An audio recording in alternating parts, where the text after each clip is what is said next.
Il-ħamis filgħodu l-Partit Laburista ppreżenta l-kontijiet awditjati tiegħu għas-sena 2024 lill-Kummissjoni Elettorali.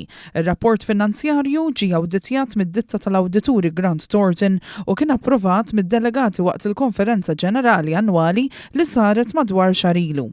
Dan ir-rapport ġie ppubblikat fuq is-sit elettroniku tal-istess Kummissjoni Elettorali eżatt wara li kien ippreżentat. Ma' One News il-President tal-Partit Laburista Alex Xiberras sostna li l-partit żamma l-obbligi legali tiegħu skont kif tistipula l-liġi tal-finanzjament tal-partiti politiċi li kull sena jippreżenta l-kontijiet awditjati fil-ħin kif huma obbligati jagħmlu l-partiti politiċi f'Malta.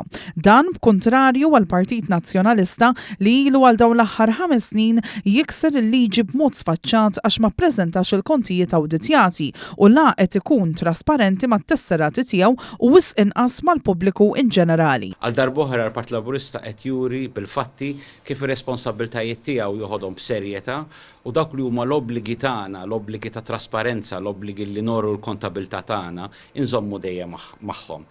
Nħallu issa għal ħaddieħor, nistennew għal ħaddieħor illi għal fl-aħħar jibda jonora daw l-obbligi tiegħu, obbligi li ilhom ma jonoraw għal aktar minn 5 snin. U nistieden il-kap tal-oppożizzjoni biex meta jipprova jagħti n-nuqqasijiet tagħhom ma jżidx lilna fil-keffa.